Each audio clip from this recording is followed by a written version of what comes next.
ख़ास तौर पर अभी पहले जल विद्युत परियोजनाओं के लिए, और अभी जो चार धाम प्रोजेक्ट है जिसको इनिशियली कहा गया ऑल वेदर रोड, वो तो 890 किलोमीटर सड़क बननी है।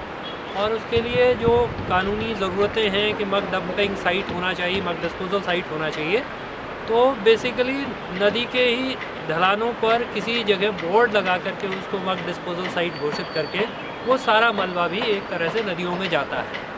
और इसलिए 2013 की आपदा में भी ये हुआ। इस बात को सुप्रीम कोर्ट ने भी माना कि जो हाइड्रो पावर प्रोजेक्ट्स यहाँ बन रहे थे, वो हाइड्रो पावर प्रोजेक्ट्स ने उस आपदा की विभीषिका को कई गुना ज़्यादा बढ़ा दिया, क्योंकि बड़े पैमाने पर बहुत भारी तादाद में मलबा नदियों में डंप किया गया, नदियों के किनारे डाला गया। और ये प्रैक्टिस ऑल वेदर रोड या चार धाम परियोजना जो सड़क परियोजना है उसमें भी ये प्रैक्टिस है कि बड़े पैमाने पर मलबा नदियों में डाला जा रहा है।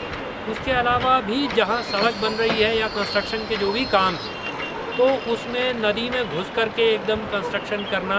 हालांकि एक बार 2013 की आपदा के बाद ही यहाँ हाईकोर्ट ने कहा कि 200 मीटर कम से कम नदी तटों से दूरी होनी चाहिए किसी भी कंस्ट्रक्शन के लिए।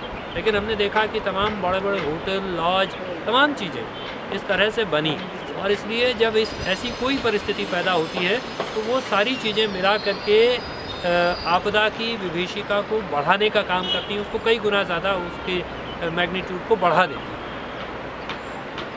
तो अभी जो जैसे यहाँ पर भी हम देख रहे हैं कि नदी के किनारे से जो है माइनिंग, या उसको बोलना चाहिए जो क्या सैंड माइनिंग जो यहाँ पर होती है, पत्थर है और अनियंत्रित है, वो उससे क्या डैमेज दिखाई दे रहे हैं? देखिए, बड़े पैमाने पर एक तरह से माइनिंग का काम, इलीगल माइनिंग, और वो दिन दोपहरी से लेकर के रात के अंधेरे तक आप किसी समय भी देख सकते हैं कि अवैध खनन एक चलता रहता है।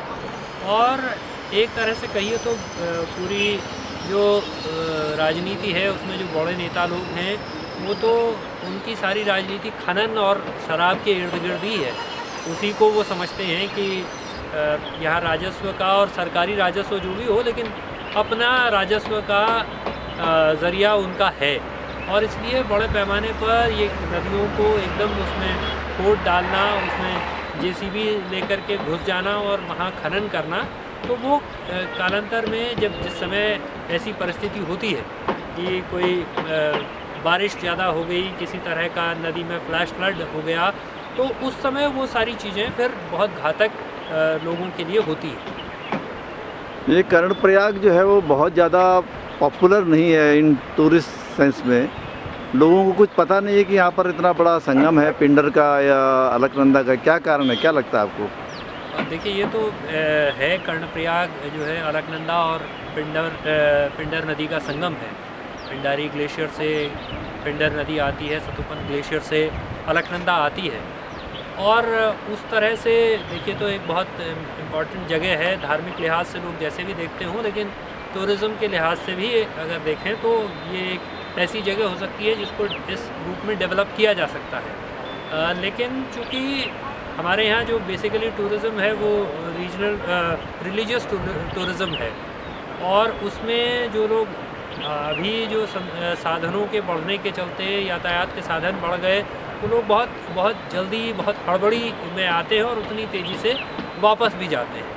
तो इस वजह से जिस पैमाने पर लोगों को चीज़ों को देखना चाहिए, महसूस करना चाहिए, ख़ास तौर पर नदियों को भी महसूस करना एक बात है, उसको नज़दीक से महसूस करना चाहिए, तो वो कहीं ना कहीं गायब है। और इस वजह से, और सरकारी नीतियाँ तो कहीं है नहीं, वो टूरिज़्म प्रमोशन की नीतियाँ शायद कागज़ों में कहीं होती होंगी, ज़मीन पर तो उस रूप में तो नहीं दिखाई देती।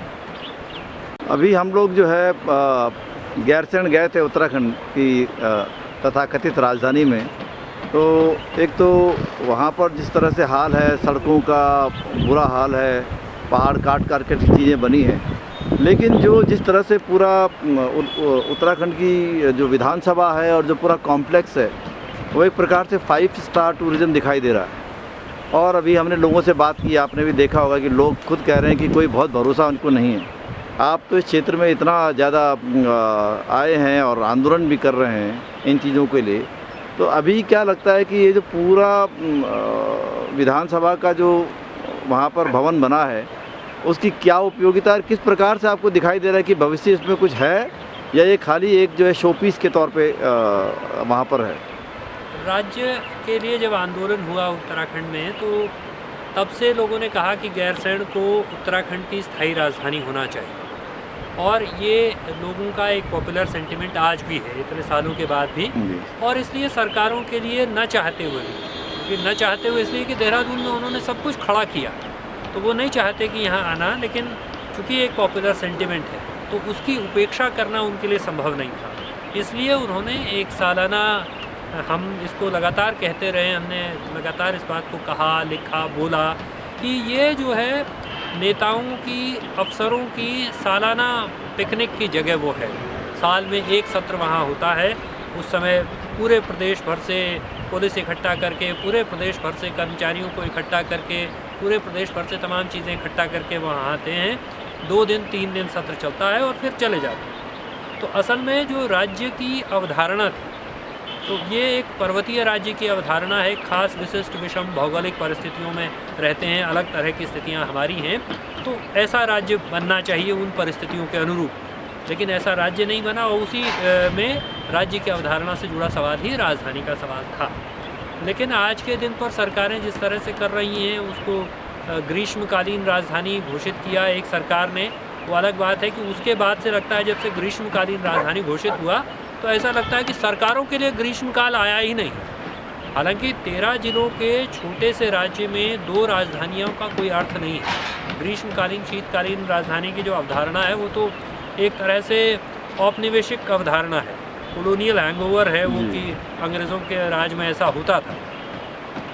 लेकिन यहाँ उसको भी जो उन्होंने सरकारों ने खुद कहा तो वो भी नहीं पूरा हुआ, और ये दिखाई दे रहा है कि वो उसी तरह का होने जा रहा है कि जैसे महाराष्ट्र में भी होता है कि विधानसभा का एक सत्र नागपुर में होता है, हिमाचल प्रदेश में भी विधानसभा का एक सत्र धर्मशाला के पास होता है, तो उससे वो जगह वहाँ की विधानसभा नहीं हुई।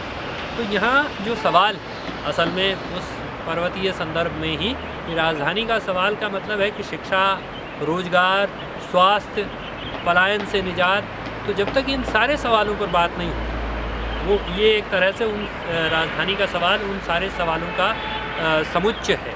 तो जब तक उस पर बात नहीं होगी, जब तक उस पर विचार नहीं होगा और सरकारें सिर्फ लोगों को कुछ उनका इमोशनली भावनात्मक दोहन कर लिया जाए, तो ये भी दरअसल वो जो विधानसभा बनी तो वो जनता का भावनात्मक दोहन करके सार्वजनिक धन का खुला अपव्यय एक तरह से है। तो असल में जो आंदोलन की ताकतें हैं, अभी जो सरकारें यहाँ हैं, बारी बारी से 2 पार्टियों की सरकारें यहाँ आती हैं जिनका राज्य के आंदोलन से कोई लेना देना नहीं रहा, बल्कि जो राज्य के बनाने के विरोधी रहे, और उनकी सरकार है, इसलिए उस अवधारणा के साथ जितना खिलवाड़ किया जा सकता है उतना खिलवाड़ उन्होंने किया, उतना खिलवाड़ वो निरंतर कर रहे हैं। तो इसलिए अगर कुछ बनेगा तो वो तो लोगों के संघर्ष से, आंदोलन से ही बनेगा, उसके अलावा कोई दूसरा रास्ता तो उत्तराखंड में जो ये सवाल हैं, जैसे अस्मिता के सवाल हैं, उत्तराखंड की अस्मिता पहाड़ है, उसकी नदी है, ये सवाल जो है अभी जो खतरे हैं, जैसे गंगा को लेके बहुत लोगों ने आंदोलन किए, लेकिन वो आंदोलन कभी भी लोगों से जुड़ नहीं पाए, चाहे वो GD अग्रवाल साहब हों या कोई और लोग हों। और हमेशा से ये कहा गया कि भाई पहाड़ में जो है गंगा के प्रति या पहाड़ों के प्रति लोगों का बड़ा सम्मान है, लेकिन ये लोग जब ये आंदोलन असफल हो गया या इन लोगों को नहीं चली कोई चीज़, तो लोगों ने ये धारणा बना दी कि उत्तराखंड में भी जो है एक प्रकार से जो हमारी पॉलिटिकल पार्टी जिनको फ्री हैंड मिल गया कि भाई जनता चाहती है ऐसा विकास जो मॉडल सरकार दे रही है। आपको क्या लगता है क्यों नहीं पर्यावरण का या इस प्रकार के मुद्दे जो हैं पहाड़ में नहीं चल पा रहे हैं? देखिए, एक समय में हम लोग यहाँ पर्यावरण के बड़े आंदोलनों का, ख़ास तौर पर फॉरेस्ट मूवमेंट यहाँ बड़ा आंदोलन रहा है, तो चिपको भी हम कहते हैं। जी। और उसके बाद से ये जो नया दौर आया है, इस नए दौर में जहाँ बड़े पैमाने पर जल विद्युत परियोजनाएं बनना शुरू हुई, और जब राज्य बनना शुरू हुआ तो कहा गया कि 550 के करीब जल विद्युत परियोजनाएं बनेंगी। बल्कि खासतौर पर जोशीमठ वाले इलाके में तो हम देखते हैं कि एक परियोजना का बैराज साइट है और दूसरी परियोजना का टनल शुरू होता है, इस तरह का। और लोग अपनी तरह से लड़े भी, संघर्ष भी लोगों ने किया, अलग अलग जगहों पर संघर्ष के उदाहरण भी हैं, बहुत सारी जगहों पर लोग लड़े। अब वो अलग बात है कि वहाँ जो लड़ने वाले लोग हैं वो उस तरह से मेन स्ट्रीम लोग नहीं हैं, या वो मेन स्ट्रीम के एजेंडे के साथ लोग नहीं हैं, और जो एक दूसरी धारा यहाँ इन परियोजनाओं के खिलाफ लड़ने वाली धारा है, तो वो उसका भी दरअसल लोगों के जीवन से कोई बहुत सरोकार नहीं। उसका सरोकार है कि भाई कि नदी के का धार्मिक जी उसका एंगल है, कोई मंदिर नहीं डूबना चाहिए, ये उसका एंगल जी। तो इस एंगल के साथ लोग नहीं रिलेट कर पाते, इसके साथ नहीं जुड़ पाते। और दूसरा ये भी हुआ कि एक लड़ाइयाँ हैं, संघर्ष है, लेकिन उसके बीच में जो लोगों को करप्ट करने की एक प्रक्रिया है, ट्रस्ट बनाने की प्रक्रिया है। बड़ी कंपनियों ने, परियोजना बनाने वाली कंपनियों ने जगह जगह लोगों को कैसे भ्रष्ट बनाया जाए, कैसे वेस्टेड इंटरेस्ट लोगों के उभारे जाए और इस तरह के लोगों को खड़ा किया जाए पैरेलली, जिनके अपने स्वार्थ हैं। और मतलब जो उन कंपनियों के कंसल्टेंट थे वही गंगा बचाने में आ गए, वो उसी तरह का ये भी। और जो कंपनियों ने जो लोग खड़े किए पैरेलली, एक पूरा स्ट्रीम ठेकेदारों की, दलालों की खड़ी करके, और किसी भी आंदोलन के बीच में लोगों को ये समझाना कि नहीं, विकास बड़ा ज़रूरी है। और चूँकि एक क्राइसिस भी है कि रोज़गार का कोई साधन नहीं है, बिल्कुल। तो लोगों को एक हिस्से को ये भी दिखाई देता है कि तात्कालिक रूप से शायद कुछ नौकरियां आ जाएं, रोजगार का तो यही ज़रिया है, कोई और ज़रिया नहीं है। और ये विरोध हम करेंगे तो अपने रोजगार पर भी कुल्हाड़ी मार रहे होंगे। तो वो जो दूरगामी खतरा है, या जो भविष्य का खतरा है, जो एक तरह से वो रोजगार लेकर के आ रहा है कि इन पहाड़ों के अस्तित्व को पूरी तरह से ख़त्म कर देगा, तो उस खतरे तक लोगों को ले जाना ये एक बड़ा काम है। और ये काम अभी उस लेवल पर नहीं हो रहा है, छोटी छोटी कोशिशें हैं। तमाम वैलीज़ में स्थानीय स्तर पर लड़ने वाले बहुत सारे लोग हैं जो परियोजनाओं के खिलाफ लड़े भी, मुकदमा भी झेले, जेल भी गए। उनकी पॉपुलैरिटी वैसी ना हो, लेकिन ऐसे लोग हैं और ऐसे लड़ने वाले लोग भी हैं। लेकिन उसका थोड़ा व्यापक वो लड़ाई बने, बड़ी लड़ाई बने, ये अभी होना शेष। जैसे 2013 में आपदा आई और 2013 के बाद लोगों ने सोचा कि शायद सरकारों ने सबक सीखा होगा, लेकिन वो सीखा नहीं, ये विकास का मॉडल और बढ़ गया। लेकिन उसके बाद जो अभी पिछले साल जो हुआ, पिछले साल इसी साल जो फरवरी में जो हुआ, वो भी बड़ा भयावह था। उसके वीडियोज अगर लोगों ने देखे तो ऐसा लगता था कि जैसे प्रलय आ गई है। तो उसके बाद क्या कुछ लोगों की सोच में कुछ बदलाव आया, या जो अभी पूरा लैंडस्लाइड हुआ है क्षेत्र में इतनी ज़्यादा जगहों पर? ये तो अपेक्षा की जाती थी कि कम से कम सरकारें इस बात से सबक सीखेंगी, लेकिन हमारे यहाँ जो विकास का जो मॉडल है, वो जो ठेकेदार परस्त विकास का मॉडल है, जिसमें ठेकेदार ही सब कुछ है, और डेमोक्रेसी भी एक तरह से ठेकेदार नेता है, ठेकेदार कार्यकर्ता है, और जनता को भी वो ठेकेदार ही समझते हैं। तो वो जो सबक सीखते हैं उससे कि अगर परियोजना बह गई तो उनको परियोजना कैसे बना रहे हैं कि नदी में सीमेंट डाल के बना रहे हैं, बह गया तो उनको लगता है अच्छा सीमेंट कुछ कम हो गया, 4 कट्टा और डालेंगे, 4 कट्टा थोड़ा बढ़ा देते हैं तो क्या पता टिके। तो नदी के बहाव के बीच में वो नहीं टिकता। सारी स्टडीज़ पर सवाल है भाई, उससे पहले जो स्टडीज़ होता है, तो जैसे जो तपोवन विष्णुगाड़ परियोजना का ही सवाल, तो उन्होंने कहा, उसका एक कैपेसिटी दिया कि भाई बांध की ये क्षमता है कि इतना तक का बाढ़ झेलेगा। तो सवाल ये है कि क्या वो जो पानी आया वो उससे ज़्यादा था? अगर उससे ज़्यादा था तो आपका स्टडी क्या था? और अगर उससे कम था तब भी स्टडी क्या था? 11,000 क्यूबिक उसमें लिखा है, तो 11,000 क्यूबिक से कम अगर पानी आया और तब वो बह गया, तब आपका स्टडी क्या था? तो ये पूरे पर सवाल है। और लेकिन जो सरकार, सत्ता प्रतिष्ठान है, वो क्या सबक सीखता है? तो आप सोचिए कि 2013 की आपदा के बाद सुप्रीम कोर्ट ने कुछ परियोजनाओं पर रोक लगाई, और अभी जो केंद्र की सरकार है मोदी जी की, वो कोशिश कर रही है कि इन परियोजनाओं को शुरू किया जा सके कैसे करके भी। सुप्रीम कोर्ट में अपने केंद्र के एफिडेविट विड्रॉ करके, कुछ नए एफिडेविट दे करके, या जैसे ये जो चार धाम प्रोजेक्ट है, तो ये प्रोजेक्ट जब शुरू किया गया तो जो इन्वायरमेंट इम्पैक्ट असेसमेंट करना होता है वो न करना पड़े, कानूनी जो बाध्यता, उसके लिए सरकार ने इस सड़क परियोजना को 100 किलोमीटर के से कम के छोटे छोटे हिस्सों में तोड़ दिया, 59 पैकेजेस में तोड़ दिया। तो जब सरकार स्वयं ये समझ रही है कि भाई इन्वायरमेंट इम्पैक्ट असेसमेंट कराएंगे तो गड़बड़ होगी, तो पता चलेगा कि सड़क नहीं बना पाएंगे, फिर तो इन्वायरमेंट पर इस पर इम्पैक्ट ख़राब है।